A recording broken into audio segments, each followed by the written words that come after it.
네, 안녕하세요. 6장 가족관계 점검을 통한 자기 이해에 대해서 살펴보도록 하겠습니다. 우리 교재로는 107페이지부터 보시면 돼요.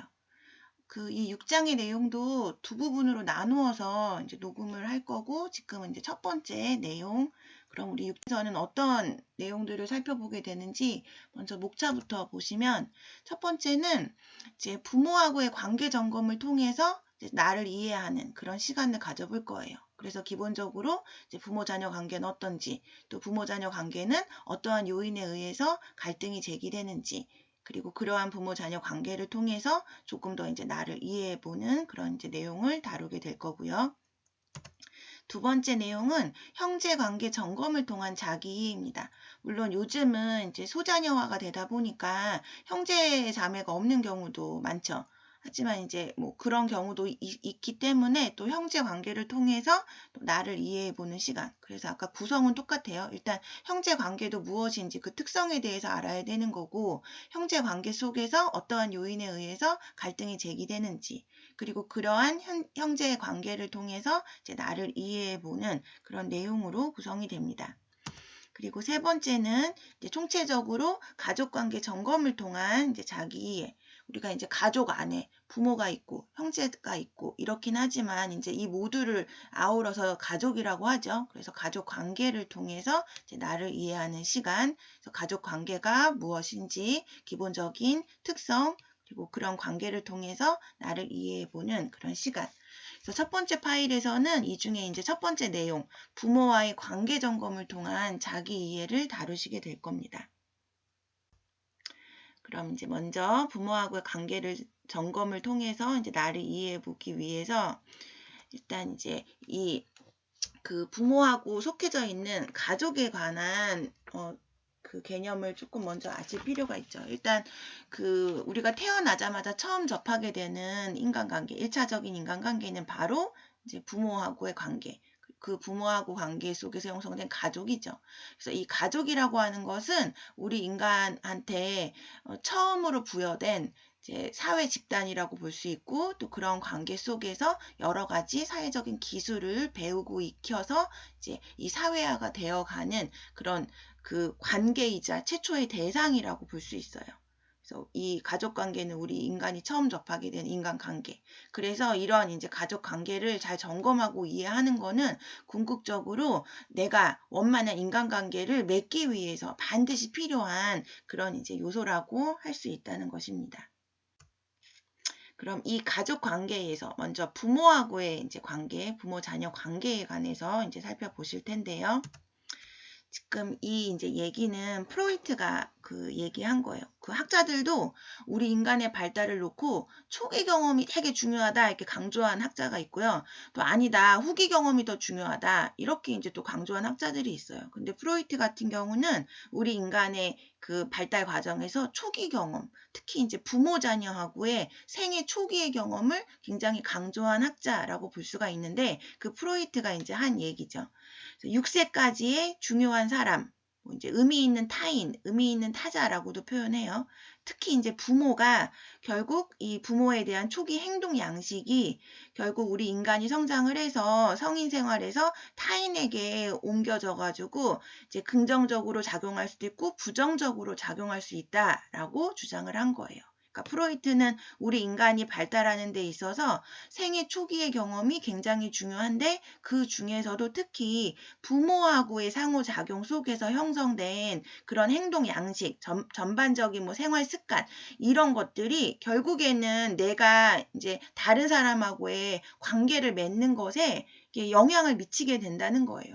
그게 만약에 부모하고 상호작용이 굉장히 이제 긍정적으로 형성이 돼서 좋은 사회적인 기술들을 습득을 했다고 한다면 결국에는 내가 그거를 바탕으로 해서 다른 인간관계를 원만하게 형성할 수 있으니까 긍정적으로 작용을 하겠죠. 하지만 이제 부모하고의 상호작용에서 문제가 생긴 거예요. 뭐 부모가 학대를 하거나 아니면 학대 차원까지는 아니었지만 부모가 이제 그 자녀의 발달에 대해서 제대로 이해하지 못하고 이제 뭐 되게 비일관된 어떤 양육 행동과 방식 양식을 보이거나 아니면 그냥 아예 굉장히 소홀하고 방치해버리는 뭐 그런 이제 행동을 했다면 그러한 부모하고의 관계 속에서는 이제 제대로 된 어떤 사회적인 뭐 기술이라든가 행동 양식을 발달하기는 굉장히 불리한 상황이었겠죠. 그러니까 이제 그런 것들이 결국 타인하고의 관계에도 이제 영향을 미쳐서 부정적으로 작용을 하게 된다는 것입니다. 그래서 결국 부모하고의 이런 관계는 자신의 인간관계에 대한 기본적인 태도, 생각뿐만 아니라 정서에도 영향을 미치게 돼서 우리 일생에 걸쳐 지속적인 영향을 준다라고 볼 수가 있습니다. 그럼 이제 부모 자녀 관계가 지니고 있는 이제 특성이 무엇인지 살펴보면은 일단 첫 번째, 부모 자녀 관계는 우리가 형성하는 인간관계 중에서 가장 1차적인 관계라고 할 수 있어요. 다시 얘기하면은 혈연으로 맺어진 가장 본능적인 애착 관계. 뭐 선택의 여지가 있는 게 아니죠. 우리가 뭐 태어날 때 나는 이런 엄마 아빠한테 태어나고 싶어 해가지고 태어나는 게 아니잖아요. 그러니까 선택의 여지 없이 숙명적으로 부여가 되는 인간관계가 바로 이제 이 부모 자녀 관계가 지닌 첫 번째 특성이라고 볼 수 있어요. 대표적인 혈연 관계가 부모 자녀 관계죠. 근데 이제 요 첫 번째 특성도 사실은 예외가 되는 부모 자녀 관계가 있기는 하죠. 그게 뭘까요? 예, 바로 입양을 통해서 형성이 된 부모 자녀 관계입니다. 입양의 절차를 통해서 형성된 부모 자녀 관계는 법률적으로 이제 절차를 거쳐서 부모 자녀 관계가 된 것이지 피를 나는 그런 관계는 아니죠. 하지만 그것도 엄연히 부모 자녀 관계로 우리가 인정을 하고 있는 것입니다. 그래서 이제 첫 번째 특성에서는 이 혈연의 관계가 부모 자녀 관계라고 하는 게 예외적으로 입양을 통해서 형성한 부모 자녀 관계는 예외가 될 수 있지만 그거를 빼고는 가장 우리가 대표적인 혈연 관계로 이제 부모 자녀 관계를 들어볼 수가 있어서 부모 자녀 관계에 지니고 있는 독특한 특성으로 설명이 된 것입니다. 두 번째는 부모 자녀 관계는 수직적이고 종속적이라는 거. 상하 위계가 있죠. 그래서 이제 어리고 미숙한 자녀를 이제 부모가 일방적으로 보호하고 양육하는 이런 이제 지배적인 위치에 속해져 있게 된다라는 거. 일단 부모하고 자녀 관계는 연령에서도 뭐 최소 20, 30년 정도 차이가 나죠. 저 같은 경우는 결혼을 늦게 해서 저희 아이하고 거의 뭐 한 40살 정도 차이가 나요. 그러니까 이제 그런 연령의 갭도 굉장히 크죠. 그리고 그런 연령 차뿐만이 아니라 그 연령에 기인해서 여러 가지 뭐 생활 경험도 다를 테고 또 그로 인해서 이제 쌓인 어떤 뭐 지식이라든가 지혜 이런 부분도 이제 차이가 날 수 있다라는 거. 그래서 부모 자녀 관계는 약간 서로 불평등한 자격과 위치에서 이렇게 일방적인 상호작용이 일어나는 그런 관계라고 볼 수 있습니다. 세 번째 특성은 부모 자녀 관계는 인격 형성에 있어서 가장 중요한 그런 관계라는 거. 특히 이제 이 인격이라고 하는 것도 사실은 이제 인성 중에서 도덕성을 좀 강조를 하는 건데 우리 교재에서 말하는 인격의 의미는 그냥 일반화시켜서 성격으로 이해하시는 게 좀 좋아요. 물론 이제 성격 같은 경우는 그 기질적으로 타고난 어떤 특성이 반영되기도 하는데 결국 환경에 의해서도 이게 영향을 받게 되거든요. 그래서 이제 상호 교환적인 그런 이제 작용을 통해서 한 개인의 그 인격 및 성격을 형성하는데 가장 지대하게 중요한 영향을 미치는 것이 바로 이제 부모, 그런 이제 관계라는 것입니다. 네, 태어나서 처음 맺는 인간관계, 그래서 부모의 양육을 통해서 성격을 형성하게 되죠. 그리고 네 번째 이제 특성은 부모 자녀 관계는 주요한 교육의 장이라는 거. 그러니까 사회의 기본적인 적응 기술을 이제 배운다는 거죠. 근데 여기서 이제 말하는 부모 자녀 관계가 이제 주요한 교육의 장이라고 하는 건 사실 부모 자녀 관계가 아까 두 번째 특성에서 수직적이고 종속적이라고는 했지만 이 서로가 무언가 삶의 어떤 의미라든가 이런 배움을 깨달으면서 이런 교육을 할 수 있는 건 사실은 부모가 일방적으로 자녀한테 주는 그런 관계는 아니에요. 왜냐하면 저도 이제 부모가 돼 보니 아이를 키우는 과정에서도 굉장히 많은 것들을 반성하게 되고 배우게 되더라고요. 그래서 실제 아이를 키우는 과정은 아직 완성되지 못한 나 자신을 성장시키는 과정이 될 수 있어서 이 교육의 장의 의미는 부모가 자녀한테 베푸는 어떤 일방적인 그런 이제 작용이 아니라 서로가 그런 관계라는 거예요. 그래서 이제 이게 이제 네 번째 특성. 그래서 이제 부모를 통해서 사회적인 적응 기술을 습득하고 또 부모를 통해서 도덕적 규범과 가치를 습득하게 되는 거. 우리 이제 교재는 일방적으로 설명했지만 아까 제가 얘기한 아이를 키우는 과정은 아직도 완성되지 못한 나 자신을 성장시키는 과정이다라고 하는 얘기는 제가 한 말이 아니라 가트맨이라고 하는 이제 그 가족 관계에 굉장히 대가로 불리우는 학자가 있거든요. 그 이제 분이 얘기한 거예요. 그만큼 부모 자녀 관계는 서로가 성장해 가는 주요한 그런 이제 교육의 장면이 될 수 있다라는 것입니다. 마지막 특성은 부모 자녀 관계는 세월이 흐르면서 관계의 속성이 현저하게 변화를 하죠. 사실 자녀가 이제 어릴 때 같은 경우는 굉장히 일방적으로 부모한테 의존을 하지만 자녀가 점차 성장을 해 가면 의존 관계에서 사실 독립적인 관계로 변화하고 부모가 더 연로하게 되면은 오히려 이제 부모님이 자녀한테 의지를 하게 되는 그런 관계로 바뀌게 되죠. 그래서 결국 자녀가 성장함에 따라 수동적인 관계에서 독립적인 관계로 변화하고 더 이제 나중에서는 오히려 반대로 자녀가 부모를 부양하고 돌봐주는 그런 이제 또 역할을 한다라는 거. 그래서 여타의 이런 인간관계하고 좀 다르게 시간의 흐름에 따라서 이 관계가 지니고 있는 속성이 변화되는 것도 이 부모 자녀 관계가 지닌 독특한 특성 중에 하나라고 할 수 있다는 것이에요. 다음은 이제 대학생의 부모 자녀 관계에 대해서 살펴보도록 하겠습니다. 먼저 이제 문제가 발생될 수 있는 갈등적인 부모 자녀 관계의 유형부터 보시면 첫 번째는 부모가 굉장히 통제적이면서 지배적인 이런 경우라고 볼 수 있어요. 모든 것에 다 관여를 하는 거죠. 일상적인 생활 방식부터 시작해서 진로의 문제라든가 하다못해 여자친구, 남자친구를 사귀는 것에 있어서 너무 막 개입을 하게 되는 거예요. 근데 이제 부모가 지금 이런 통제적이고 지배적인 이런 이제 태도를 보여도 사실은 자녀가 지닌 특성에 의해 가지고 이게 순기능을 할 수도 있고 역기능을 할 수도 있어요.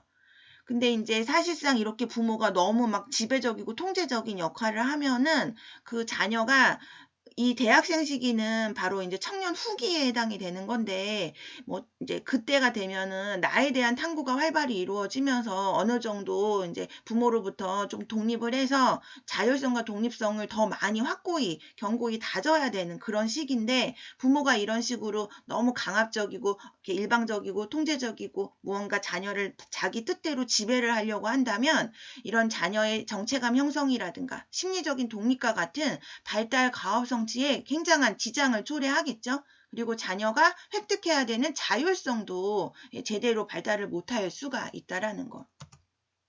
그리고 지원이 만약에 중단이 되면은 자녀가 굉장한 무력감과 혼란을 경험할 수도 있죠. 두 번째 같은 경우는 이제 부모가 방임적이고 무관심한 경우예요. 이건 그냥 내버려 두는 거죠. 거의 방치하는 거. 그래서 이제 부모하고의 갈등 혹은 생업으로 인해서 이 자녀에 대한 관심이 부족한 거예요. 그러니까 부모가 부부끼리 갈등이 있는 거고요. 현실이 지금 현재 자기도 먹고 살기가 힘드니까 자녀한테 힘을 쓸 여력이 없어서 이렇게 그냥 무관심한 거죠. 그리고 이제 이런 부모들은 경제적인 여유, 정신적인 여유가 없으니까 자녀한테 경제적, 심리적인 지원을 하는 것도 당연히 이제 한계가 있을 수밖에 없고요. 그래서 이런 이제 부모 밑에서 성장을 하게 되면 자신의 삶을 영위해 나간다는 이제 부담감, 결핍감, 고독감을 경험할 수 있어요. 왜냐하면 이제 부모가 돌봐주지 않으니까 내가 다 알아서 해야 된다라고 생각을 할 거 아니에요. 그러니까 나 혼자 다 잘해야 된다라고 생각하니까 힘들겠죠. 우리 지금 대학생인 여러분 시기도 온전한 딱 성인이라고 규정할 수는 없어요. 그러니까 어느 정도 부모의 어느 관심과 어떤 지원이 필요한 건데 그런 것들이 일절 없이 내가 뭐든지 다 해결해야 되니까 이제 일단 부담감을 느끼게 되고 나도 이제 부모로 인해서 무언가를 좀 그 위안도 받고 안정감도 느끼고 싶은데 그런 것들을 제대로 충족받지 못하니까 결핍감이라든가 고독감을 느낄 수밖에 없겠죠. 그리고 이제 부모가 어느 정도 뭐 통제를 해야 되는데 그런 간섭이 없게 되다 보니까 되게 자유로울 수는 있지만 오히려 굉장히 무계획적이고 방만한 생활을 할 가능성이 사실은 좀 크다라고 볼 수가 있습니다. 세 번째의 이제 갈등 유형은 부모가 자녀에게 지나치게 이제 의존하는 경우예요. 그래서 이런 이제 경우는 경제적 책임을 오히려 자녀한테 부여를 하는 거고요. 의사결정과 정서적인 지지, 위안도 부모가 베푸는 게 아니라 자녀가 해주기를 바라는 거예요. 이런 경우에 이제 부모들 같은 경우는 사실은 부모가 굉장히 좀 경제적으로 무능하거나 아니면 이제 배우자한테 좌절된 어떤 애정을 자녀를 통해서 이렇게 보상받고자 하는 부모들이 보통 자녀한테 이렇게 의지를 한다라고 보시면 돼요. 그러면 이제 자녀는 부모를 역으로 돌봐야 되잖아요. 부양해야 되는 위치에 서게 돼요. 그러면 굉장한 책임감을 느낄 테고 또 한편으로 굉장한 부담감을 느낄 수가 있겠죠. 그러면서 대학 시절에 내가 조금 더 자유롭게 여러 활동도 하고 뭐 진로라든가 미래에 대한 그런 설계도 해야 되는데 이게 부모를 막 부양해야 되고 나한테 자꾸 다 의지를 하게 되니까 그런 부분에 대한 이제 제한이 되게 일어날 수가 있게 된다는 거죠. 그러니까 지금 갈등을 야기하는 부모 자녀 관계는 완전히 극단적인 경우예요. 너무 막 통제하거나 아니면 그냥 완전히 방치를 하거나 아니면 역으로 부모가 자녀한테 너무 의지하거나 이런 경우는 갈등이 제기될 수밖에 없는 그런 상태라는 것입니다. 네, 요건 설명드렸죠. 예, 그리고 이제 다음 부모 자녀 관계에서 왜 갈등이 제기되는지 요인별로 이제 탐색을 해보면 첫 번째는 일단 부모 자녀 관계가 큰 세대 차가 일어나요. 적어도 뭐 20, 30년, 뭐 저 같은 경우는 거의 40년 나이 차이 난다 그랬죠. 그렇기 때문에 이제 뭐 사회적인 어떤 환경, 교육적인 환경도 굉장히 상이하고 그런 이제 성장 과정에서 노출된 이런 환경들이 다르다 보니까 그런 과정 속에서 형성이 된 가치관이라든가 뭐 사고 방식이라든가 여러 가지 뭐 생활의 어떤 습관, 패턴들, 뭐 감정을 표현하는 방식 이런 것들에 대한 이제 차이가 이제 나타날 수밖에 없겠죠. 그리고 두 번째는 독립과 보호의 이제 갈등, 충돌이 일어날 수 있어요. 그 자녀는 부모의 보호와 충고가 지나친 간섭으로 여겨질 수 있겠죠. 그래도 나도 어느 정도 컸는데 계속 막 나를 아이처럼 다 일일이 간섭하고 개입하려고 하면은 이제 거기에 대해서 반발을 할 수 있다는 거예요. 그리고 또 부모는 자녀의 행동이 어리고 무책임하다라고 여길 수 있죠. 여전히 이제 계속 부모한테는 자식은 평생 자식인 거잖아요. 그러니까 항상 이제 조심스럽고 안타깝고 뭔가 이제 좀 뭔가 어설픈 것 같고 이러니까 자꾸 이제 개입을 하고자 하는 거죠. 그래서 자녀는 독립하고자 하고 부모는 여전히 보호하고자 하는 그런 충돌이 제기될 수 있다는 거예요. 그래서 이때 이제 태도는 자녀도 부모의 입장을 고려해야죠. 내가 이제 뭐 지금은 그래도 성인으로 가까워지고 있지만 그래도 부모의 마음을 조금 이제 헤아려서 이제 그러한 어떤 개입들을 막 지나친 간섭이다, 통제라고 생각하는 게 아니라 나를 여전히 사랑하기 때문에 나를 보호하고자 하는 그런 애정의 일종의 표현이라고 좀 이해하는 마음으로 부모의 그런 태도를 받아들이시는 게 필요하고 또 부모 같은 경우는 언제까지 품 안의 자식일 수 없다라는 생각으로 자녀를 서서히 떠나보낼 준비를 해야 되는 거예요. 그리고 한 명의 독립된 인격체로 존중하고 인정해 줄 수 있는 그런 태도를 보여야 된다라는 거겠죠. 그리고 세 번째는 애정 표현의 방식으로 인해서 또 이제 갈등이 제기될 수 있어요.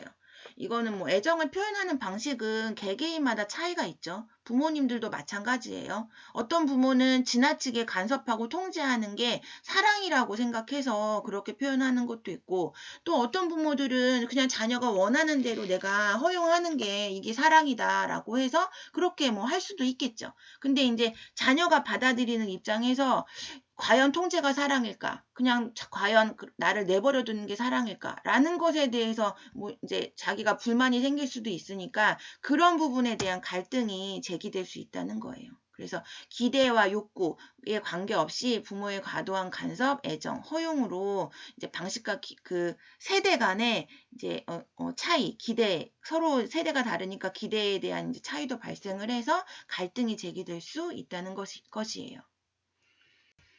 그리고 네 번째는 부모 간의 불화로 인해서 갈등이 제기가 될 수 있죠. 그러니까 부모의 불화는 결국 또 다른 방식으로 부모 자녀의 갈등을 야기시킬 수 있다는 거예요. 결국 이제 부부 관계가 계속 원만치 못하면 그러한 이제 여파가 자녀한테 불똥이 튈 수도 있죠.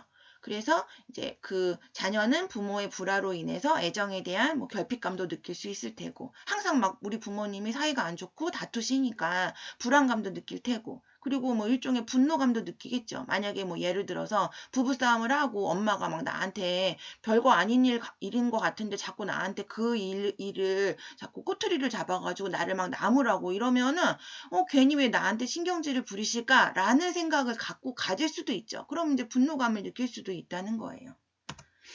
예, 그래서 배우자에 대한 심리적인 갈등으로 자녀에 대한 배려와 애정에 이제 문제를 일으키고, 또 이제 그런 자녀들은 그런 이제 부모한테 받아야 되는 애정에 대한 결핍, 불안, 분노를 경험할 수 있다는 것. 그리고 다섯 번째 갈등 요인은 바로 이제 의사소통 방식에 의한 갈등이에요. 사실 의사소통 방식으로 인해 갈등이 제기되는 거는 부모-자녀 관계에만 국한이 된 갈등이 유발되는 요인이 아니라 모든 인간관계에 다 공통적으로 해당되는 주된 갈등의 원인이자 또한 이게 역으로 갈등을 해결할 수 있는 좋은 방식이라고 볼 수 있죠. 그러니까 갈등의 요인이 되는 의사소통 방식은 비효과적인 소통 방식을 사용해서 그 소통을 하는 것일 테고, 갈등을 해결할 수 있는 거는 바로 효과적인 방식으로 소통을 할 때 우리가 비로소 뭐 오해라든가 그런 이제 것들을 해소시킬 수가 있다라는 거예요. 그래서 부모 자녀 관계 같은 경우 일단 그 관계의 속성상 이제 그 지배와 의존을 하는 약간 이제 상하 위계가 있는 그런 이제 관계라고 했죠. 그래서 그런 관계에 의해서 보호와 양육을 위한 의사소통 과정에서 결국 갈등이 유발될 수 있다라는 거. 이 의사소통 방식에 대해서는 그 뒷부분에 조금 더 자세하게 나와서 제가 이제 다음 공부를 하실 때 또 한 번 더 다루게 될 거예요. 그래서 결국 부모하고의 관계 속에서 갈등이 발생이 된다라고 하는 것은 이 갈등의 원인을 잘 파악하고 서로 간의 차이를 인정하면서 자녀의 독립에 대한 욕구도 잘 인정하고 표현해 줄 그런 이제 필요가 있다라는 거예요. 다음은 부모-자녀 관계와 자기 이해에 대해서 알아보도록 하겠습니다. 먼저 이제 부모가 지니고 있는 성격 특성, 또 그런 성격 특성이 반영이 돼서 양육 방식에 영향을 미치겠죠. 그것이 결국 이제 자녀에게 돌아가는 영향이 크다라는 거예요. 그래서 부모가 지니고 있는 성격이 어떠한지에 따라서도 그 부모의 양육 스킬들이 달라질 수 있고 태도들이 달라질 수 있으니까 그거에 대한 이제 영향력을 이제 자녀가 받게 된다라는 거죠.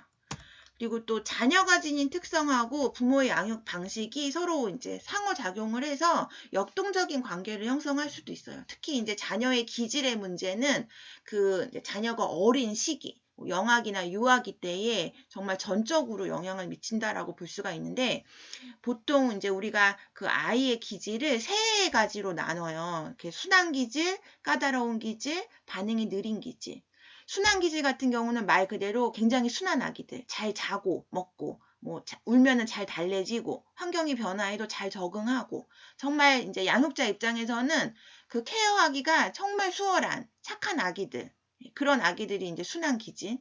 반면에 까다로운 기질 같은 경우는 잘 보채고 잘 달래지지도 않고 환경이 조금만 바뀌어도 엄청 예민하게 반응하고 밤낮이 바뀌어서 행동하기도 하고, 그래서 사실은 이제 양육자가 케어하기가 정말 힘든 그런 이제 특성을 지닌 아기라고 할 수가 있어요.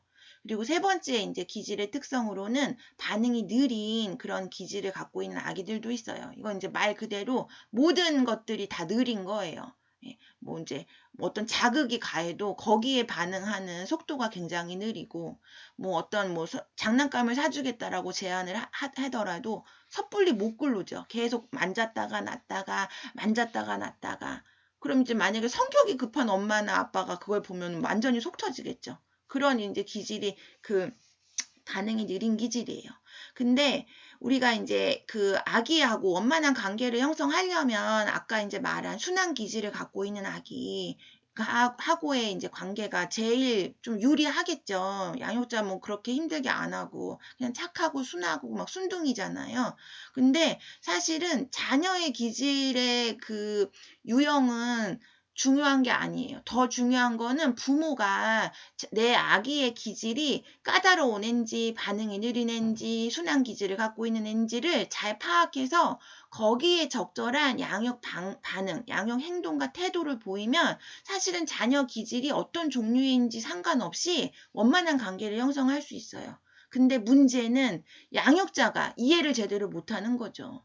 다른 아기들은 잘 자고 잘 달래지는데 왜 얘만 이렇게 그냥 유난을 떨고 잘 달래지지도 않고 맨날 이렇게 까탈스럽겠구나. 자꾸 타박을 아기한테 해보세요. 아기는 그냥 그렇게 태어난 거예요. 그런 특성을 가지고. 그게 지금 표출이 되는 건데 자꾸 양육자가 나는 자기 싫은데 막 억지로 재우고 나 지금 우유 먹기 싫은데 막 억지로 우유 먹이고 이래 본다고 생각하세요. 아기가 엄청 스트레스 받겠죠. 그러니까 이제 더 많이 막 과격한 행동을 하게 되고 더 많이 보채고 울고 이렇게 된다는 거예요. 그러면 이제 부모 자녀 관계가 더 어긋나게 되는 거죠. 그래서 특히나 생애 초기 때 같은 경우는 자녀의 기질을 잘 파악해서 거기에 맞는 양육 행동을 보여야 부모 자녀 관계가 원만할 수 있다는 거. 이게 바로 이제 조화의 적합성이라고 하는 원리입니다. 그리고 이제 이런 부모 자녀 관계 속에서 형성된 특성들이 결국에는 이제 기반이 돼서 다른 인간관계를 형성할 때도 지대하게 영향을 미치죠. 뭐 특히나 이제 영아 시절에 형성이 되는 애착이라고 하는 거. 이거는 거의 뭐 절대적이라고 볼 수도 있어요. 이 영아기 때에 정말 안정애착을 이루느냐 불안정애착을 이루느냐에 따라 갖고 그 이후의 인간관계가 편안하게 형성될 수 있느냐 그렇지 않느냐 좌우를 할 수 있다고 해도 정말 과언이 아니거든요. 그리고 이제 종합적으로 얘기해 봤을 때 아까도 이제 부모 자녀 관계 같은 경우는 여러 가지 요인에 의해서 갈등이 제기될 수밖에 없는 건데 이 부모하고의 갈등은 굉장히 자연스러운 일이에요. 우리가 인간관계를 형성하다 보면 갈등이 제기될 수밖에 없거든요. 근데 이 갈등 자체가 문제라기보다는 사실 더 중요한 거는 이 갈등을 잘 다뤄서 되게 건설적인 방향으로 갈등을 해결할 수 있어야 되는 거. 그리고 더 관계를 와해시키거나 악화시키는 그런 방식이 아니라 굉장히 좋은 방식으로 잘 싸워서 이 관계를 더 견고히 다질 수 있는 방향으로 이 갈등을 활용할 수 있어야 돼요. 그래서 이제 갈등을 잘 해결하고자 하는 노력이 필요하다라는 거죠.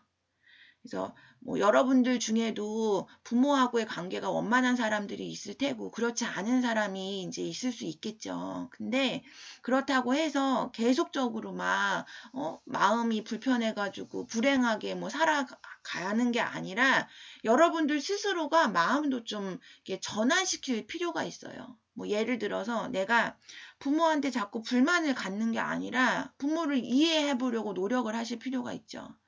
사실 지금 여러분들이 부모한테 지금 이제 여러분들 대부분 20살 넘으셨을 거 아니에요. 예. 그러면 이제 여러분들은 부모님한테 더 이상 기대해서는 안 되는 거예요. 여러분들의 부모님들은 지금 이때까지 그냥 부모 역할을 다 끝내신 거라고 보시면 돼요. 그래서 지금은 여러분들 스스로 삶을 주도해 가면서 책임을 지고 내가 내 삶의 방향을 운행해 가면서 사셔야 되는 그런 나이대라는 거죠. 그리고 또 부모 역시 이제 부모님들도 사실은 뭐 부모 교육을 통해서라도 이런 자각이 필요한데 그렇지 못하신 부모들이 이제 많아서 자녀하고의 충돌이 이제 발생되는 거죠. 이 갈등이라고 하는 게 어떤 일방의 노력으로 해결될 수 있는 건 아니거든요. 서로가 같이 노력을 하고 이해를 하고 수용을 해야 이게 원만히 해결해질 수가 있는 거겠죠. 그래서 여러분들은 일단 1차적으로 부모한테 더 이상의 뭐 원망이라든가 뭐 기대 이런 거 이제 크게 하지 마시고 여러분들 스스로 내 삶을 행복하게 혹은 불행하게 내가 주도할 수 있는 주체자이다 라는 신념을 가지셔야 되는 거고 또 부모 같은 경우는 또 이제 자녀한테 너무 많은 기대를 또 해서도 안 되죠. 우리나라 같은 경우 뭐 과거에야 막 고부 갈등이 정말 결혼했었을 때 큰 이슈로 부각이 됐지만 지금은 또 신고부 갈등이라고 해서 마마보이들처럼 마마걸들도 많은 거예요. 그래서 신고부 갈등이 요즘은 장서 갈등이래요. 장모님이랑 사위의 갈등. 그래서 그 시어머니가 며느리를 괴롭히는 것만큼 딸을 사이에 두고 그 장모님이 사위를 또 괴롭히는 그런 경우도 많다는 거죠. 그런 관계, 그런 갈등이 왜 출발이 됐겠어요. 결국에 계속 품 안의 자식이라는 이런 생각을 떨쳐버리지 못하니까 자녀가 이미 출가를 해서 독립을 했음에도 불구하고 계속 관여를 하는 거잖아요. 뭐 결혼과 동시에 부모하고 인연을 끊으라는 차원이 아니라 그 친밀감이라고 하는 건 여전히 유지를 하되 자녀를 독립된 인격체로 존중을 하고 인정을 해주는 그런 또 태도가 부모 입장에서는 필요하다라는 거예요. 네. 이제 다음 이번 주차에 해당되는 이제 여러분들이 하셔야 될 과제를 설명을 드리자면은 우리 그 교재에 114페이지랑 115페이지에 걸쳐서 나온 문제들이에요. 부모하고의 관계를 점검하는 거. 그래서 이제 여러분들 부모님하고의 관계를 떠올려 보시고 원만한 정도를 점수로 이제 나타내고 그 이유에 대해서 설명을 하시면 돼요. 뭐 꼭 부모하고의 관계를 떠올리실 필요는 없고요. 만약에 뭐 나는 조부모님한테 뭐 양육을 받았다 이런 경우도 있을 수가 있잖아요. 그래서 이제 그 부모하고의 관계 혹은 부모하고 이제 거의 버금가는 나의 성장에 지대한 영향을 미친 대상을 떠올려 보고 관계에 대한 점검을 하시면 돼요. 그래서 총 5문제가 나와 있죠.